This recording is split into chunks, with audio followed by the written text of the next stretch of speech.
Bienvenidos a esta conferencia virtual Neofascismo e ideología del deseo, Michel Clouscard y el mundo actual. Tenemos hoy a un panelista muy especial que nos está acompañando desde París, Francia. Él es Edmond Janssen.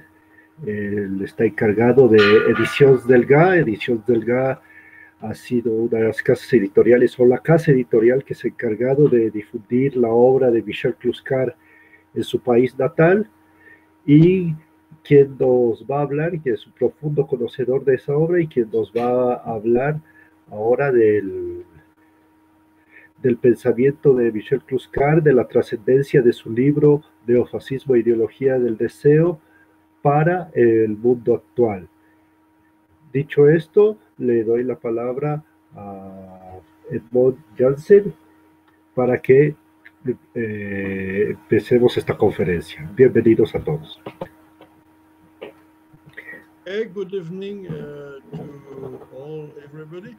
And first, I want to excuse me because I don't speak Spanish. My English is bad, but my Spanish is very bad.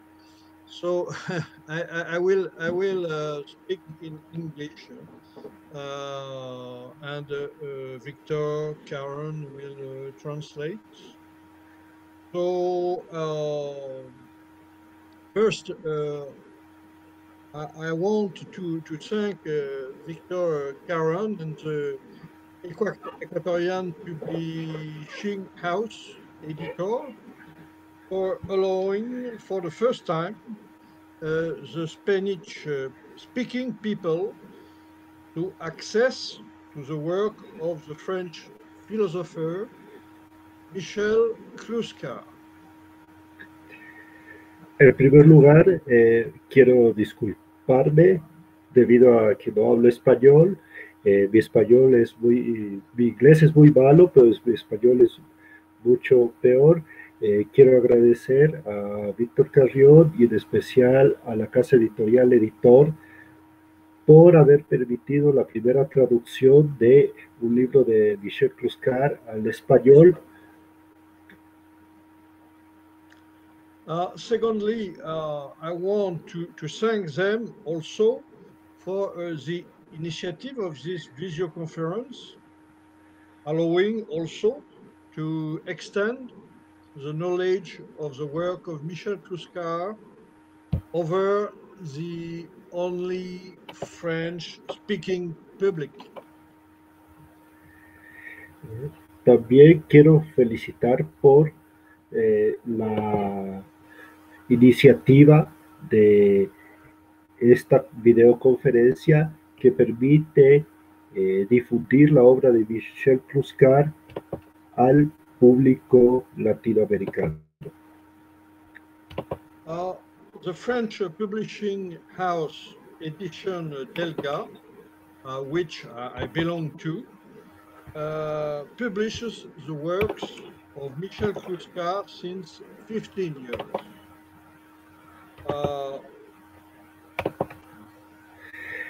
La casa editorial Ediciones Delga publica libros y obras de Michel Clouscard desde hace 15 años.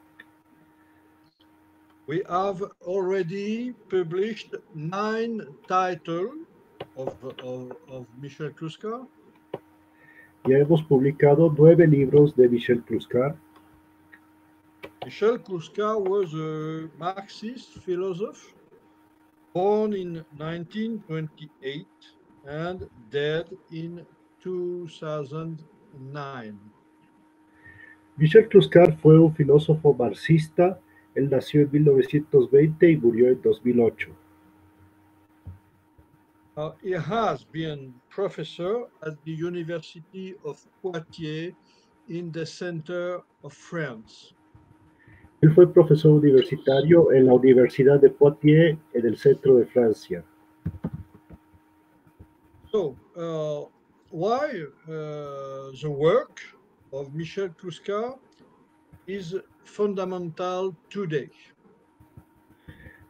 Entonces, ¿por qué el trabajo de Michel Clouscard es fundamental hoy en día? I think for two reasons, which in fact are absolutely linked.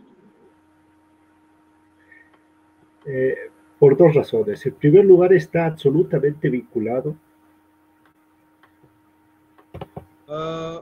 Mainly this evening for this video conference around its title Neofascisme and ideologie of the désir, which has just been translated in Spanish and published by the publishing house editor for South America and Spain.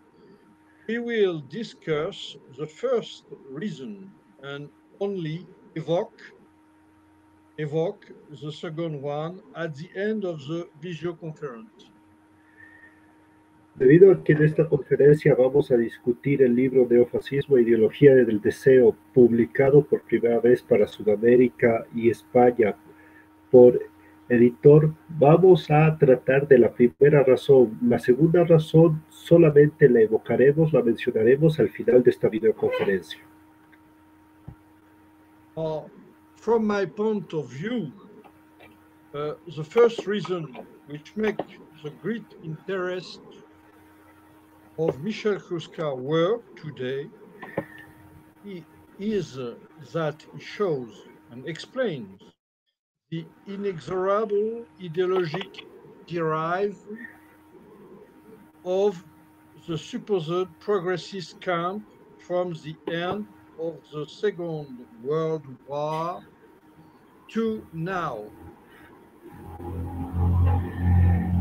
En mi opinión, la principal razón que da importancia a la obra de Clouscard es porque es el único análisis de la deriva del supuesto progresismo desde la Segunda Guerra Mundial hasta nuestros días. We could resume this sequence as following. Podemos resumir esta secuencia de la siguiente manera. The derive from the social problematic, which costs a lot to capital, to the societal problematic, which doesn't cost nothing to the capital, and moreover generates new markets for the capital. La deriva de los problemas sociales de Francia desde una dimensión social que causa problemas y que pone dificultades al capital a una dimensión societal que no dificulta la existencia del capital, sino que más bien le crea nuevos mercados. We could, returning the sentence, in fact, we could define finally societal problematic as what in human emancipation precisely doesn't cost nothing to the capital. Podemos definir la problemática societal como aquello cuya resolución no le cuesta nada al capital.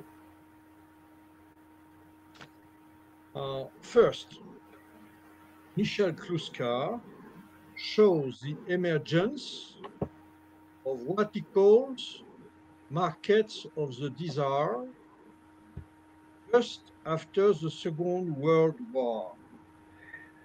Michel Clouscard señaló el surgimiento de lo que él llamó el mercado del deseo tras la Segunda Guerra Mundial.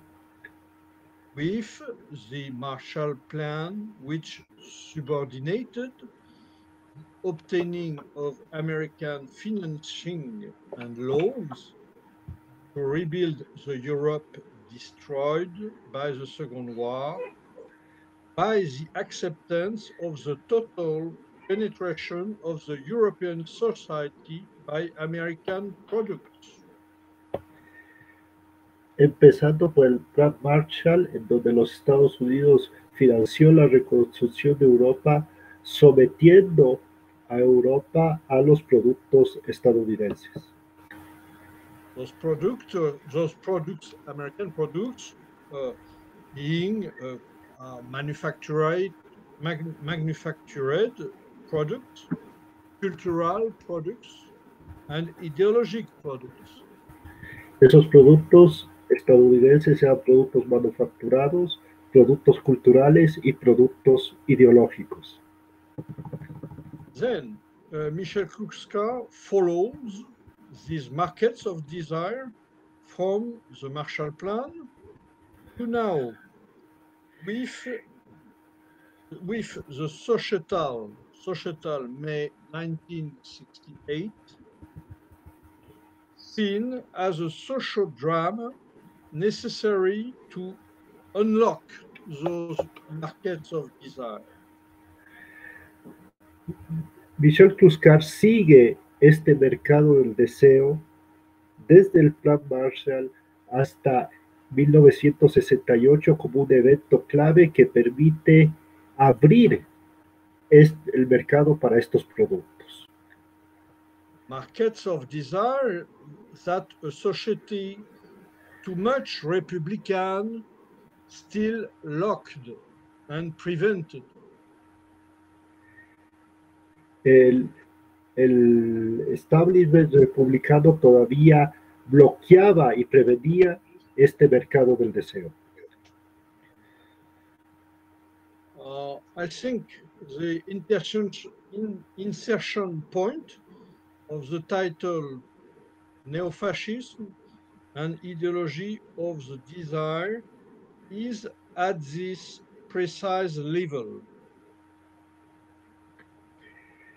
Pienso que el punto de inserción está en el título Neofascismo e ideología del deseo, que está en el centro de este quiebre.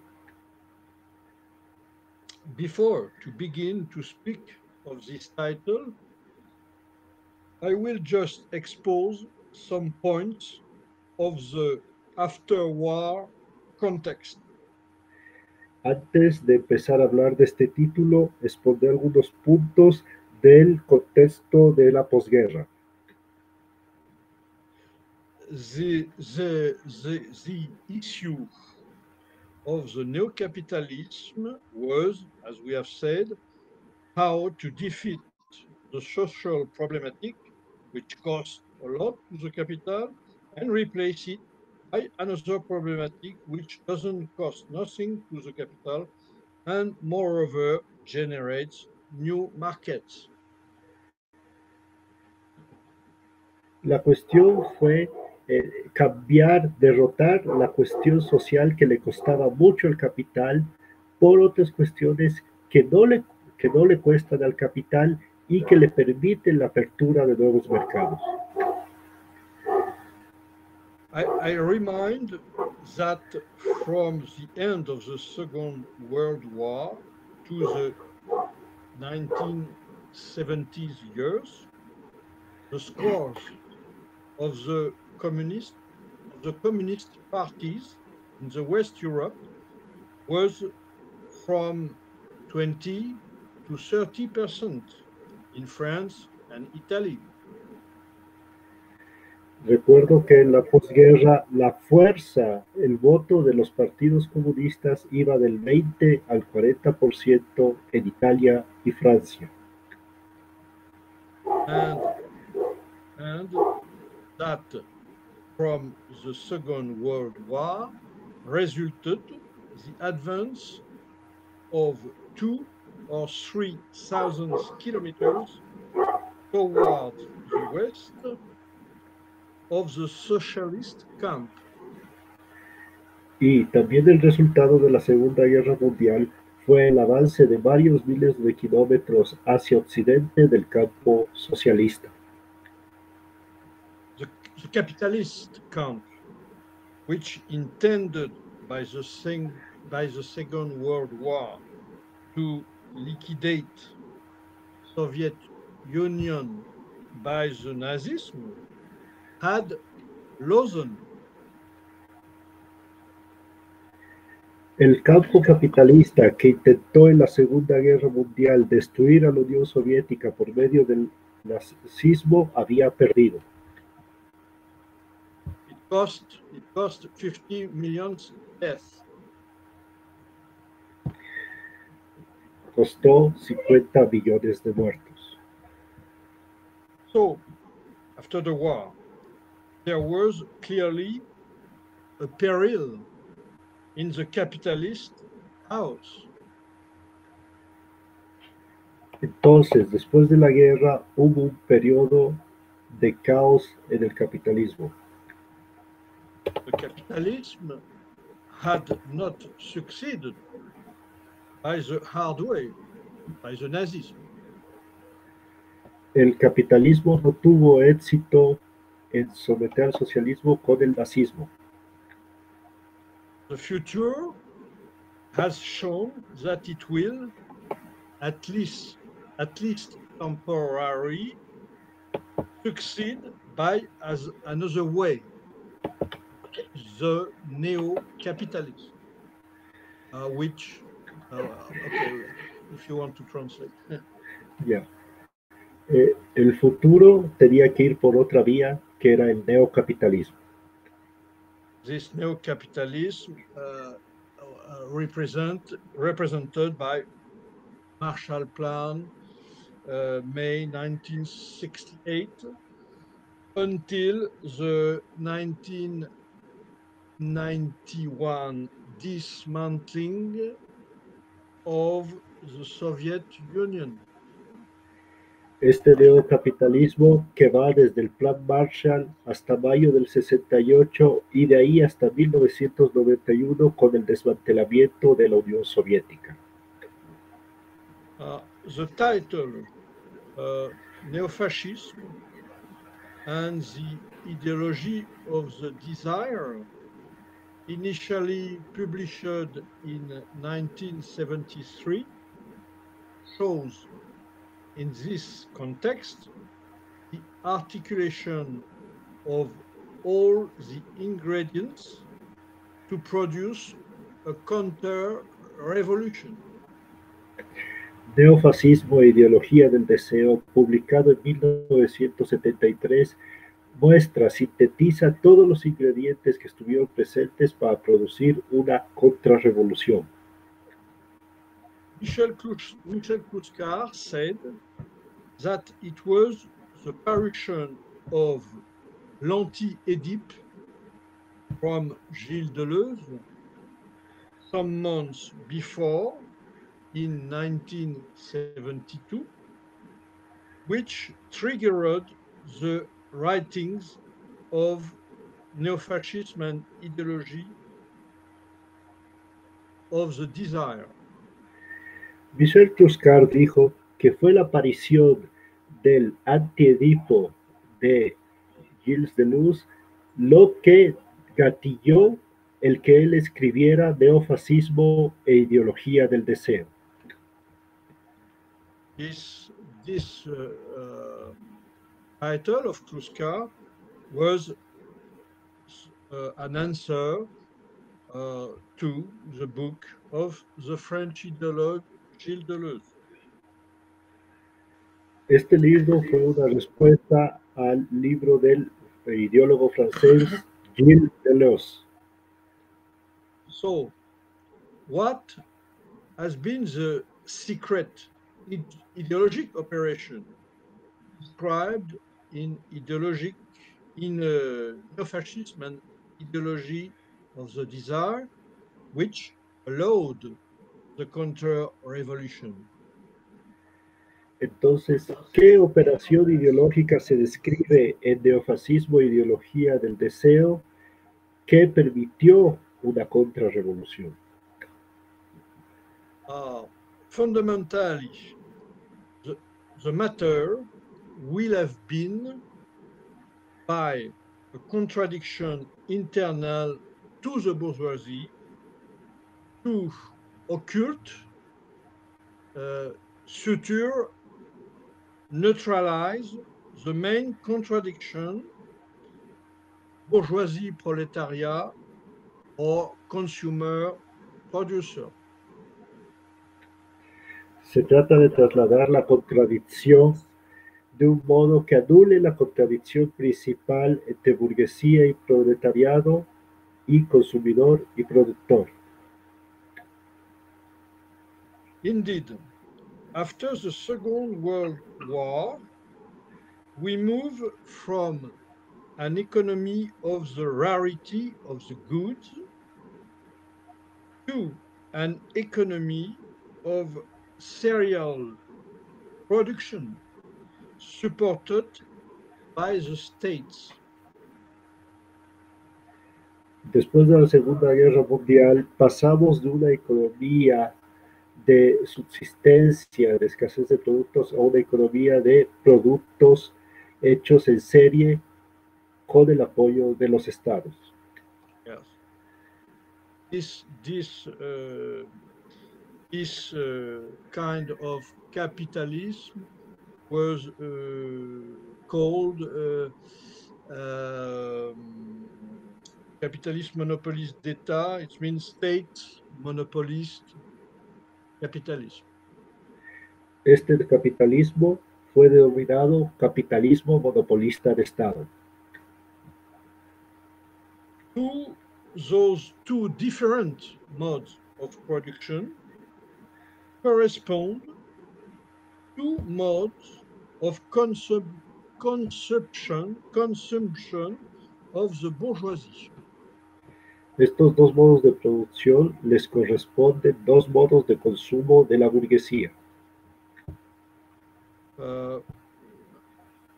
First one corresponding to the first mode of production, the mode of consumption of the bourgeoisie is the virtuous consumption of the rarity, which is necessary because of the need to reinvest in the enterprises. El primer modo de consumo, que corresponde a un modo de consumo virtuoso de subsistencia, se corresponde a la necesidad de reinvertir por parte del capital. And the second one, corresponding to the second mode of production, serial production. Y el segundo modo, que corresponde al segundo modo de producción en serie. This second mode of consumption is the libertarian consumption. It is made by the new middle class. El segundo modo de consumo es el que corresponde a una concepción libertaria que es realizada por la clase media. Middle class, which belongs to the services and has no need to reinvest because they have no enterprise. Una clase media que corresponde a los servicios y que no tiene necesidad de reinvertir porque no es poseedora de una empresa. So, the contradiction, this contradiction between those two modes of consumption, the contradiction between those two modes of consumption of the bourgeoisie has been raised by the ideology as the main contradiction. Esta contradicción entre estos dos modos de consumo de la burguesía fue elevada por los ideólogos para ser la contradicción principal. This is the mystification, in fact. Esta es una mistificación de hecho. Because the authentic contradiction between the consumer and the producer, between between the bourgeoisie and the proletariat, this contradiction has been occulted. Porque la verdadera contradicción, que es la contradicción entre el consumidor y entre el productor, entre la burguesía y el proletariado, esta contradicción ha sido ocultada. Another point is that the new serial production mode allows the serial production of two types of manufactured producers. El modo de producción en serie permite dos tipos de manufacturas de producción. House goods.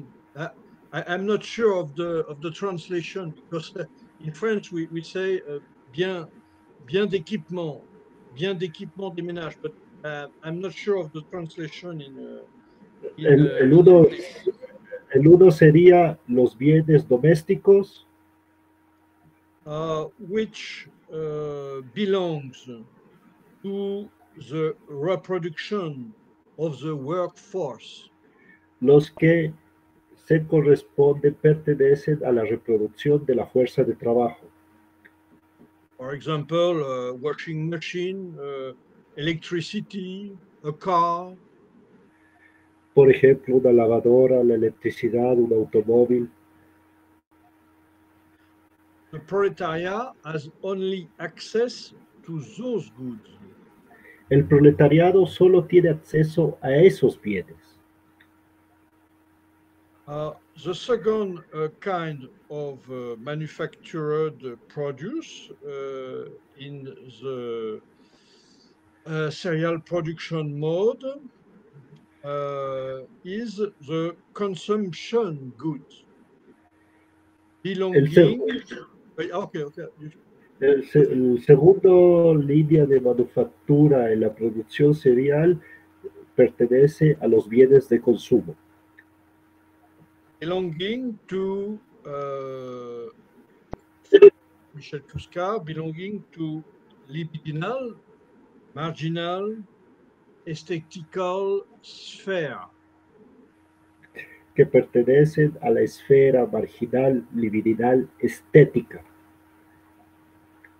Which are only intended for the new bourgeoisie exclusively.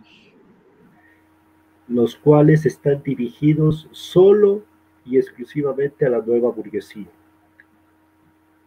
So the second mystification will be to establish that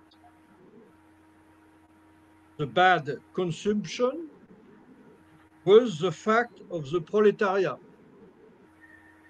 La segunda mistificación sería, de hecho, establecer que este consumo era el del proletariado. Which, however, only reproduce his workforce with those house goods, nothing more. El que de hecho solo reproducía la fuerza de trabajo con bienes domésticos y nada más. And yes, and the second, the bad consumption was the fact of the proletariat, and the good consumption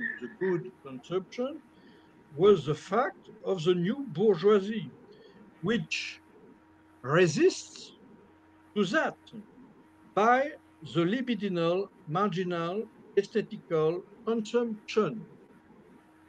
El mal consumo se atribuía al proletariado y el buen consumo se atribuye a la burguesía, que aparece como una resistencia libidinal, marginal, estética.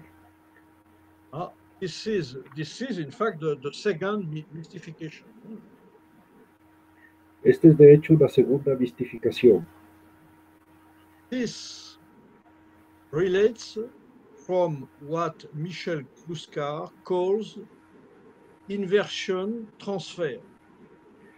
Esto se refiere a lo que Michel Clouscard llama inversión y transferencia. This inversion transfer consisting in attributing to the producer, the proletariat, the negativity of the new society.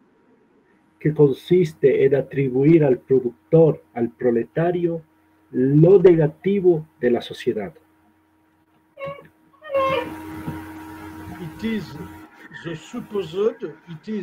This fact is the supposed integration of the proletariat to this new society.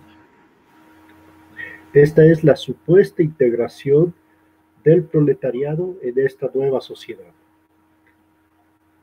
In the parallel way, this inversion transfer attribute to the libertarian consumer the revolutionary positivity. Así, en esta inversión transferencia se atribuye al consumidor la supuesta negatividad y revolucionaria. So it means to impute this inversion transfer process means to impute the negativity to the other and revendicate his potential, his revolutionary potential, you know. Entonces, esto implica reivindicar el supuesto rol revolucionario, potencial revolucionario de este consumo. This corresponds to an exasperation of the struggle of the class on now two levels, a double extortion. Esto supone una exasperación de la lucha de clases a un nuevo nivel, un nivel de extorsión. First one, the proletariat is stolen because it produces consumption goods that it does not consume. Primero, el proletariado es despojado porque produce bienes de consumo que él no consume. Second point, the proletariat is also stolen from its revolutionary role, which is transferred to the new bourgeoisie. Y el proletariado es despojado de su rol revolucionario que es atribuido a la nueva burguesía. New bourgeoisie, which, however, precisely steals the proletariat by consuming its production. Una nueva burguesía que el proletariado alimenta al consumir su producción. For Michel Clouscard, Marcuse, the philosopher Herbert Marcuse, is the paradigmatic thinker by which this ideologic operation is made. Para Michel Clouscard, Herbert Marcuse, el filósofo Herbert Marcuse, es el caso paradigmático por medio del cual se hace esta inversión ideológica. First, it doesn't make the difference between the goods necessary to the reproduction of workforce and the consumption goods, libidinal, marginal, estética. Primero, Marcuse no hace la diferencia entre los bienes necesarios para la reproducción de la fuerza de trabajo y los bienes de consumo marginales, libidinales, estéticos. second point, with this first misinterpretation, he could say that the proletariat is integrated to the new society in which it is supposed to fully consume. Así, partiendo de esta mala interpretación, puede afirmar que el proletariado está completamente integrado en esta nueva sociedad en donde consume plenamente. So the proletariat for him is fully included in this new society. De tal manera, el proletariado para Marcuse está plenamente incluido en esta nueva sociedad. Third point, the revolutionary role could be transferred at this moment to those who dedicate themselves to the good consumption, libidinal, marginal, estétical. Así, el rol revolucionario podía ser transferido a aquellos que hacen el buen consumo, libidinal, marginal y estético. So, according to Marcuse, only the libertarian consumer is excluded from the new society. Así, de acuerdo a Marcuse, solo este consumidor libertario está excluido de la nueva sociedad. He is not included. And so he is seen by Marcuse to resist to the new society. Así es visto por Marcuse como el que resiste a la nueva sociedad. This is a complete countersense. Este es un completo contrasentido. So, the title of the book is Neofascisme and ideologie of the desire. Así el título del libro es Neofascismo e ideología del deseo. Why? ¿Por qué? What is the relation between the neofascists from one side and the ideology of the desire from the other? ¿Cuál es la relación entre el neofascismo por un lado y la ideología del deseo por el otro? What Clouscard wants to say by the link between those two things? ¿Qué es lo que quiso decir Clouscard con la vinculación de estas dos cosas en el título? It means that the ideology of the desire is the ideologic ground to destroy parliamentary system, republican institutions, schools, public services, etc., etc. Quería decir que la ideología del deseo es una ideología reaccionaria que llega a destruir las instituciones republicanas, las escuelas, los servicios públicos. All things which exactly happened today in Europe and anywhere today except in communist countries. Lo que hoy en día es evidente en Europa y por doquier, excepto en los países comunistas. Any obstacle to the expansion of neocapitalism would then be eliminated. Todo obstáculo a la expansión del neocapitalismo sería así eliminado. The monopolies, the multinational could reign over the schizophrenized masses reduced to transgressive consumption. Así, el capitalismo monopolista podría reinar sobre masas esquizofrénicas reducidas al consumo liminal.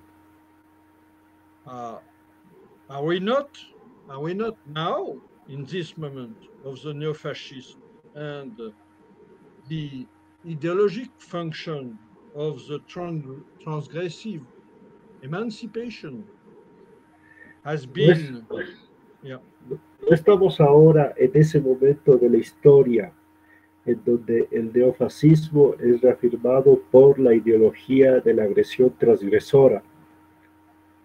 and the role of the transgressive emancipation has not has been to promote it and to allow it. That's Y el rol de la emancipación transgresora ha sido el de promoverlo y el de permitirlo.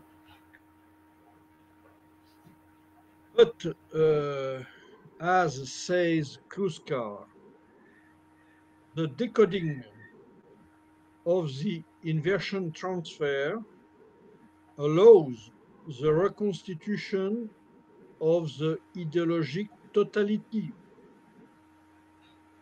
Así, la emancipación transgresora permite la reconstitución de una ideología totalizadora. And reveals the main contradiction as the contradiction between the producer and the consumer. I don't understand the last part.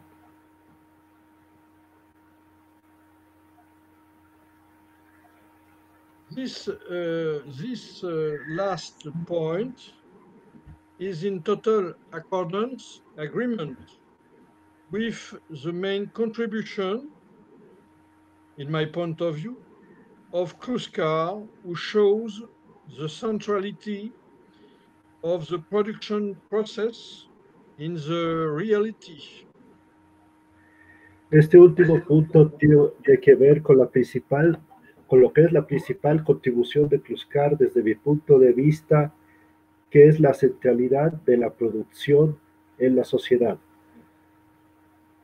In the reality as socio-economical level, as at the ontological level.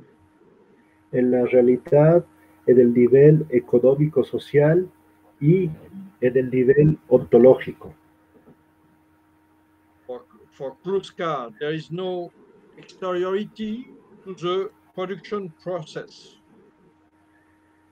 Para Clouscard no existe exterioridad al proceso de producción. The praxis for him is the measure of all things. La praxis es para él la fuente de todas las cosas. In my point of view, this represents the second reason evoked in the beginning of the visio conference, which makes the work of Clouscard absolutely fundamental. En mi opinión, esta es la segunda razón que evoqué al inicio de la videoconferencia que hace al trabajo de Clouscard fundamental. So it's 45 minutes. I have finished. Ya, estas 45 minutos terminado. Y bueno, vamos a pasar a la ronda de preguntas. Tenemos aquí una pregunta que nos dice, I'm gonna translate. How is this book of Clouscard has to do with all this that some people call the postmodernist ideology has pervades all the world. Some people see that Clouscard only critiques the postmodernism. Is the critic of Clouscard only aimed to the postmodernists or is more wider? I think is more wider because the postmodernist is only a moment of human evolution and history. And there is in France, and I think also in several countries, a lot of thinkers which criticize the postmodernism. In France, I can I think about Michel or maybe Jean-Pierre Le Goff, something like that. And in other countries, there is also this kind of thinker. But in fact, they have not a global view, you know, and a global view of this moment, global view which is uh, interpreted by the prism of the struggle of the class. They sometimes focus on one part or another part of the postmodernist moment without to try to place and explain this moment in a total in a total view, you know. This most of them, some of them, most of them are not Marxist. They criticize um, the postmodernists from sometimes right from the right position, right side, either from the left one, but without to bring all the wide spectrum of explanation, Marxist explanation of Michel Clouscard. Hein? So explanation which is it's always linked to the dialectic of the process of production, the process of consumption. La pregunta tenía que ver con si la crítica de Clouscard en su libro Neofascismo e ideología del deseo estaba exclusivamente dirigida al posmodernismo. La respuesta de Bob Jansen es que el pensamiento de Clouscard es más amplio que el posmodernismo, es solo un momento en la historia humana y que existen muchos pensadores en Francia y en el resto del mundo que critican al posmodernismo, uno de ellos es Michel, y existen también pensadores de derecha que critican al posmodernismo, pero esta crítica es solo se enfoca en ciertos aspectos y pierde la visión total que es la dialéctica entre la producción y el consumo. Bien, tenemos otra pregunta. Yes, some people think that the conservative ideas like of Soral and Bichet are the inevitable conclusion of the thinking of Clouscard. What do you think about it? But we need to let Clouscard speak. Huh? In fact, he write an article in the newspaper Humanity around 2006, something like that, which he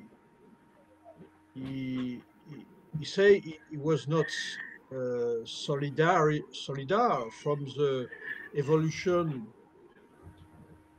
of Sorel, and he is not responsible of the evolution of Sorel, which who he has known before Sorel take his takes the the problematics he then decide to take. It was when um, uh, when Soral knew Clouscard and meet Clouscard, Soral was communist. After he decided to make something else, and this Clouscard said in this article that he is not agree with this evolution. Clouscard, Soral make what he wants, but Clouscard says that he is not solidar. He's not. He just not follow at all this evolution. That's all. La pre- Clouscard is Marxist, and Soral is other things. I don't know what, but is on the right side clearly. So it can be can be um, can be get the agreement of Clouscard. Clouscard say it in this article. That's that's la pregunta iba dirigida a si el pensamiento de Clouscard no lleva inevitablemente a tesis conservadoras como las que exponen ciertos pensadores como Michel y Alain Soral. Y Edmund Janssen dice que esto no tiene nada que ver, que ya en vida Michel Clouscard escribió un artículo en l'Humanité en donde mostró que él no era solidario para nada con los criterios de Alain Soral, que cuando ellos se conocieron, Alain Soral era comunista o supuestamente era comunista, pero que luego Alain Soral tuvo otra evolución y que, bueno, la diferencia está clara en que Michel Clouscard es un marxista y Alain Soral está en la derecha. Bueno, tenemos otra pregunta más. Voy a leerla. Bien. Some spectators says here that some people think that the thesis of the ideology of désir of Clouscard is not a Marxist thesis, it's a neo-Kantian thesis. What do you think about it? not Marxist, but neo-Kantien. Yeah. It's astonishing because as maybe you know, Clouscard is very criticized about the neo-Kantians. He wrote it in his book, which the first title was Rousseau or Sartre, the modernity, and we publish this title with another with another name, which is a critique of the liberalism libertaire. You hear me because I don't hear you. Yes, I hear you. Okay. So it's very astonishing. For Clouscard, neo-Kantism is uh,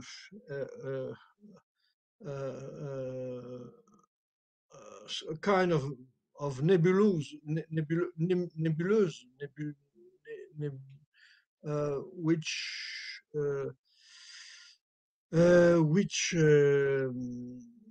gather several type of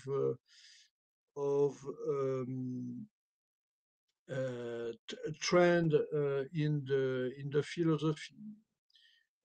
For him, he put in this type of in this neo-Kantian range some types of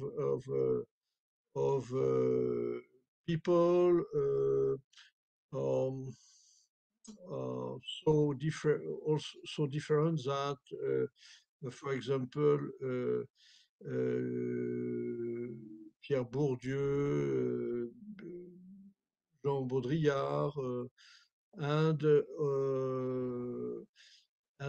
also all the all other philosophers uh,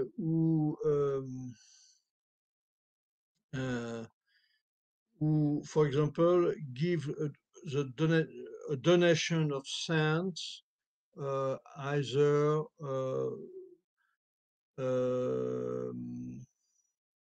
with the signification, and other which give sense to the reality with the authenticity of the being of the being as Heidegger, for example. So this is for Clouscard, the neo-Kantism is a nebulous of different thinkers, in fact, which prevent to get a Marxist analysis. So he's very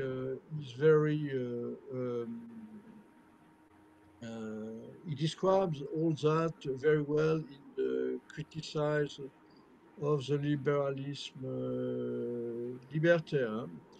So he criticized back because those currents for him prevent to get Marxism analysis. So it's astonishing to say that neo-fascism and ideologie du désir is a neo-Kantist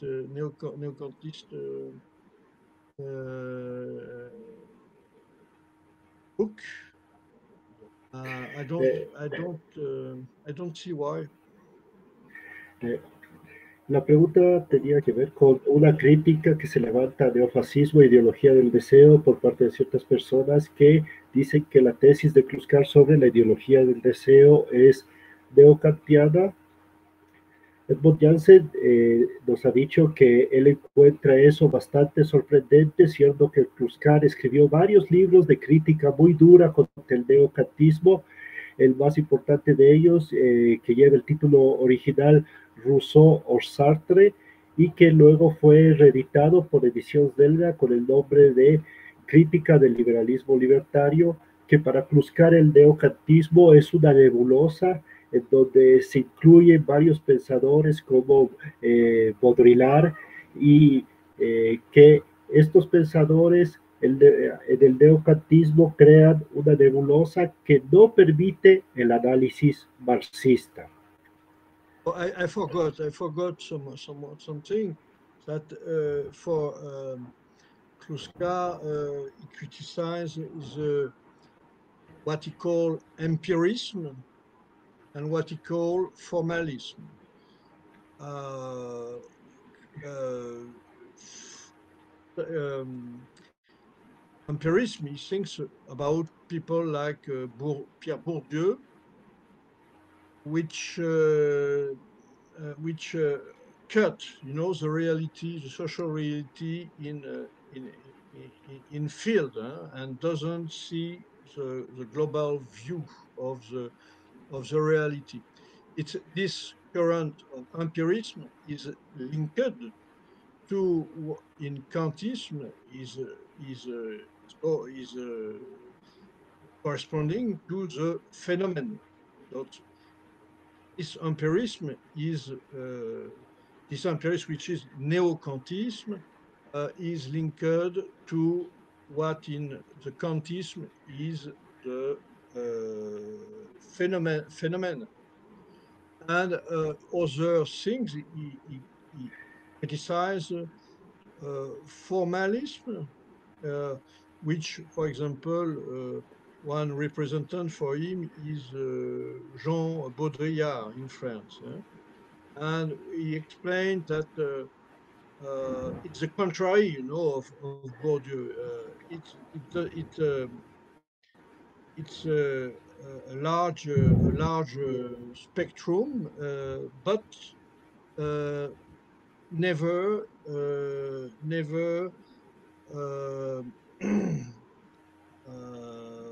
fall in the reality. You know, it's always formal, and it's this is in fact the current of the neo-Kantism for Clouscard. It's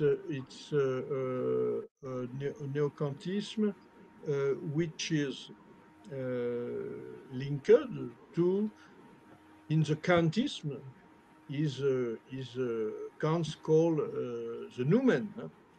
The noumen is the corresponding in the Kantism is the corresponding in the neo-Kantism for Michel Clouscard of the formalism. So we can apprehend the reality in this neo-Kantism only in an empiric way, without to get the totality of the reality, only by field, like Bourdieu. Either we can get the totality, but never falling in the reality. So it's an incomplete apprehension of the reality. It's for Clouscard, it's those two approach prevent to get the reality in a Marxist way. So they don't, is their role, even if they are not conscious of that, in fact, their role is to prevent, to get a total apprehension of the reality. Always blocked, either in the empirism, either in the formalistic, as Kant was in the phenomenon, either in the noumen. There is no way to know the global reality. Bien, se olvidaba de un punto adicional que Clouscard hace la diferencia entre empirismo y formalismo. El empirismo correspondería a Bourdieu, y Bourdieu que capta solo la realidad en lo que equivaldría al fenómeno de Kant, sin captar la totalidad. Y en el lado del formalismo tendríamos a Baudrillard, que solo ve una captación simbólica de la realidad, lo que sería el equivalente cada noumeno, y que no permite captar la realidad en su verdadera esencia. Entonces, para Clouscard, estos dos aspectos son, estas dos formas, formalismo y empirismo, son obstáculos que no nos permiten comprender la realidad de un modo marxista. Tenemos una, una pregunta más. La voy a leer primero en español. Dice la pregunta.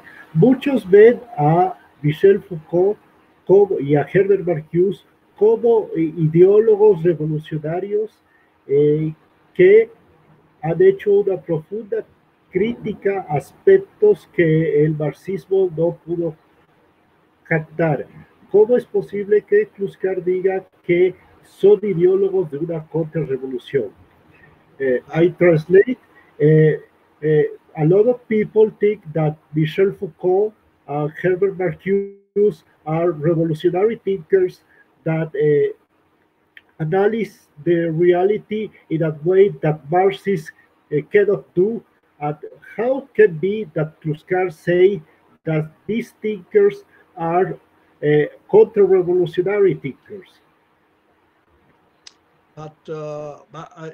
We got an exemplary with in Neofascisme and the ideologie du désir. You see that Herbert Marcuse is seen as a thinker which make several countersense about the reality, and Clouscard corrects this countersense when he says that it's not the same thing good to reproduce the workforce and goods which are made for the pure consumption. This is not the same, and I think the approach of Clouscard is widely more Marxist in this way when he described he correct the position of Marcuse, and also when he invert the position of Marcuse, says that this is the consumer, the libertarian consumer, which get the revolutionary role.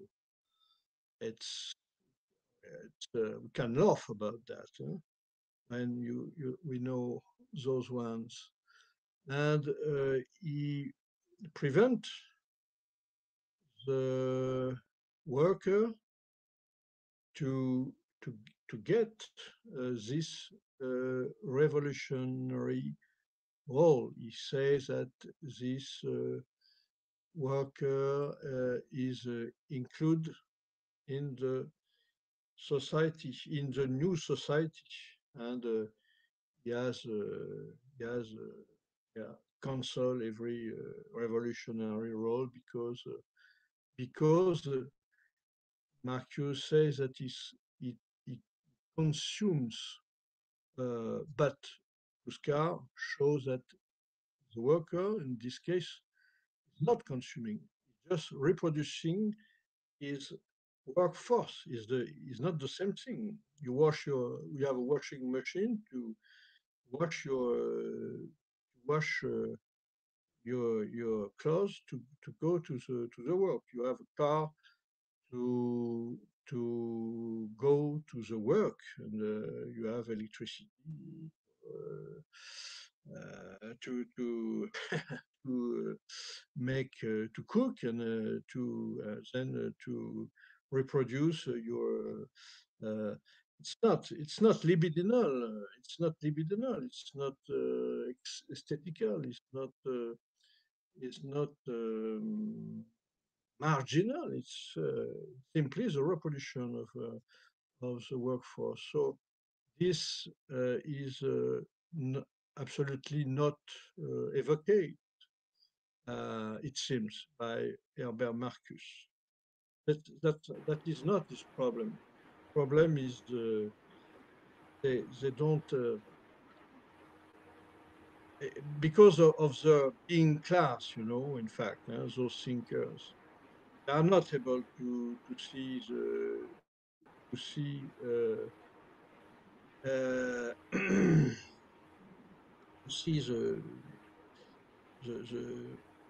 the centrality of the work. They, that is the big problem, you know, because of this thinker are unable to understand what is the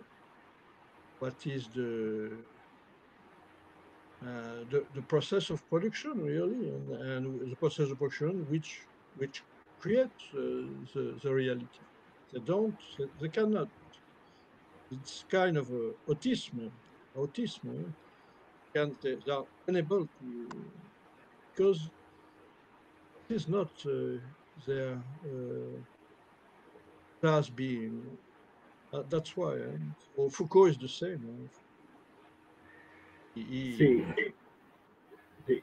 La respuesta es que en Neofascismo e Ideología del Deseo hay un ejemplo muy claro de cómo Herbert Marcuse cae en muchos contrasentidos cuando él atribuye al productor el estar completamente incluido dentro de la nueva sociedad, el haber perdido su rol revolucionario y el tener ya solo un rol de consumidor. Y esto es por no saber diferenciar entre los bienes que sirven para reproducir la fuerza de trabajo, como una lavadora, como una cocina, la lavadora que tú lo utilizas para lavar la ropa e ir a trabajar, la cocina que lo utilizas para preparar tus alimentos, y que esta involución de Herbert Marcuse y iguales para Foucault tiene que ver con no ver la centralidad del proceso de producción, lo que los lleva a una especie de autismo social.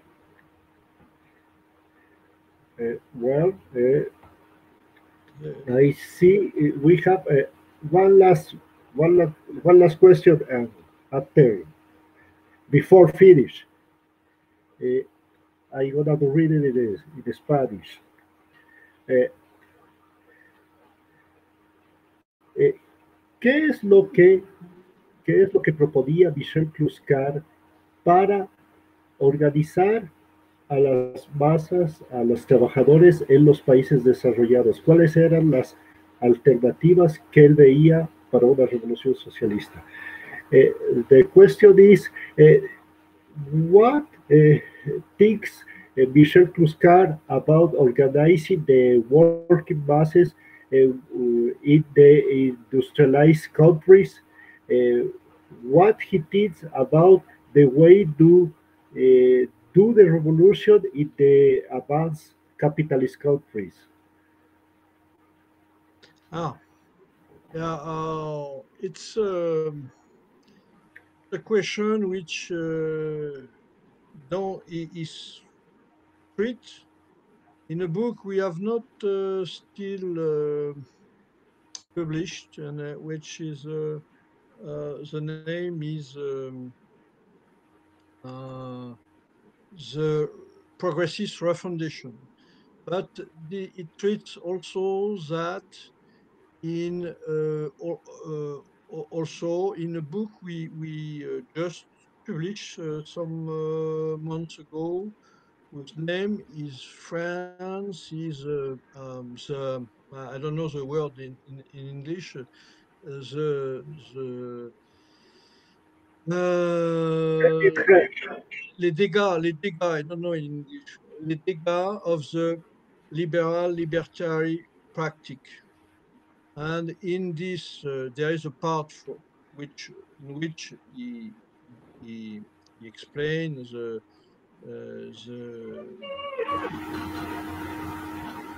the dysfunctionment and the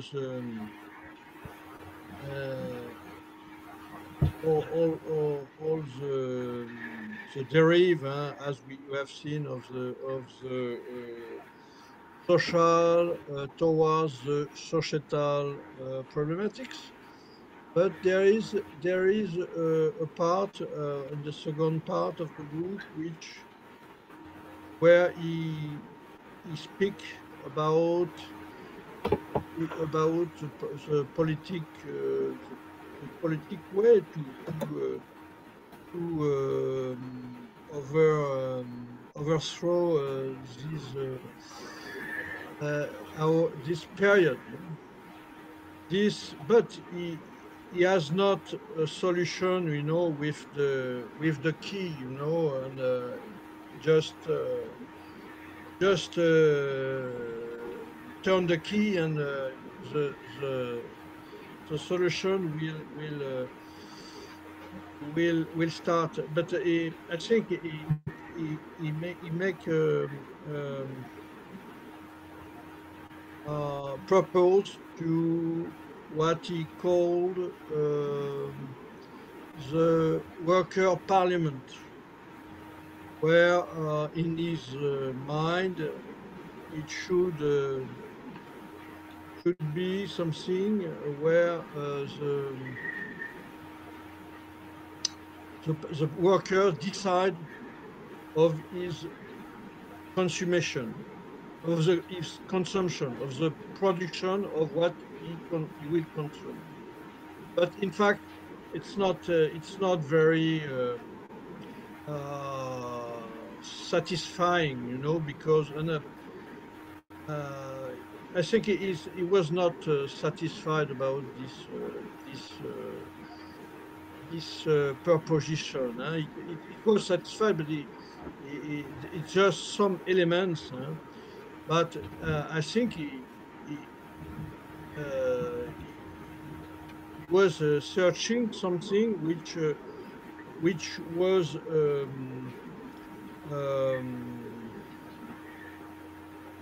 matching, which was matching with his discovering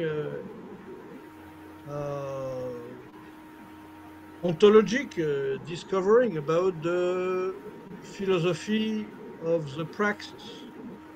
I think it was something. But he has not the solution. I don't.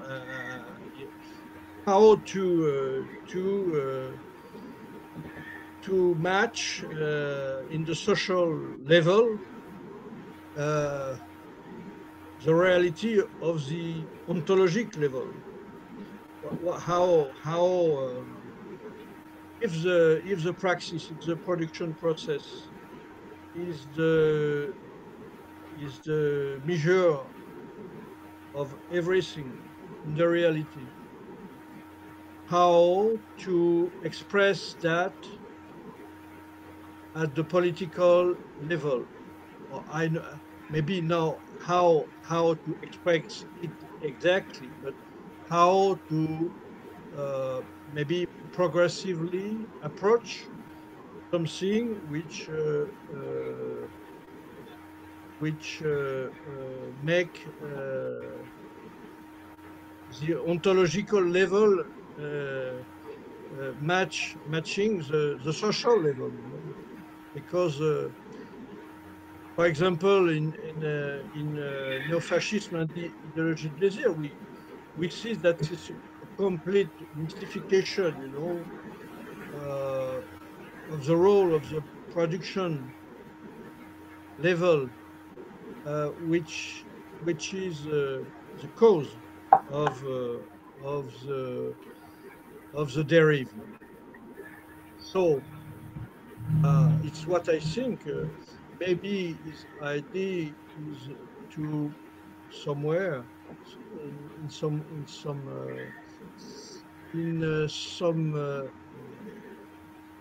somewhere is to progressively approach the reality of the process, of the production process in the social life. Maybe that's what I think this has been approximatively or tendentially reached in the socialism in the Soviet Union, either in the China, either in Cuba, either this this has been reached. But how to reach it? For example,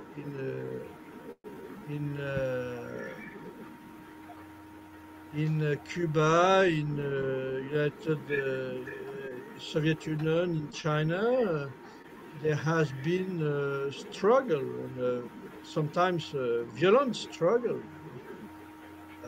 physical. Your question is, it was if there was how imagine the way to reach this state of socialism with some crisis, with some violence, either democratically. He has not let writings about that. I don't know if he got an absolute idea about that. Bien, la respuesta es que esto se trata un poco de dos libros, el uno la refundación progresista que está por publicarse, otro que ya se publicó que es el Legats de la Praxis Liberal, en donde Clouscard esboza su idea acerca de un parlamento de trabajadores que regule la producción del consumo, pero que esa es una idea que al parecer él mismo no estaba del todo satisfecho y por eso hizo una exploración a nivel filosófico, a nivel de la praxis, para ver cómo la praxis podía ponerse al nivel de lo ontológico, cómo la praxis productiva podía llevarse al nivel de lo político, pero que esta es una cuestión muy complicada que Edmond Janssen no cree que Clouscard la haya dejado resuelta, que vemos los casos de que en parte se resolvió en la práctica en el socialismo, en la Unión Soviética, en Cuba, en China, pero también lo hemos visto que en esos países ha habido lucha, incluso física. Entonces, el pensamiento de llegar al socialismo democráticamente, pacíficamente, el Clouscard no dejó algo escrito al respecto. Bueno, este ha sido la conferencia Neofascismo e ideología del deseo, Michel Clouscard en el mundo actual. Le agradecemos a Edmond Janssen que nos ha acompañado. Sabemos que es bastante tarde en París, Francia. Merci, Edmond. Thank you very much, Victor, for this video conference and for the books also. Y bueno, esperamos que también está en preparación otro libro de Michel Clouscard, que es El capitalismo de la seducción, que esperamos tenerlo pronto, está en proceso la traducción, y esperamos asimismo en esa ocasión tener otra vez la oportunidad de discutirlo con Edmond y quién sabe con algunas otras personas. We hope that with Le capitalisme de la seducción is published, we can discuss it in this way, that book also. So, okay. No problem. With pleasure. Merci, Edmond. Okay, thank you very much. Thank you very much. Goodbye.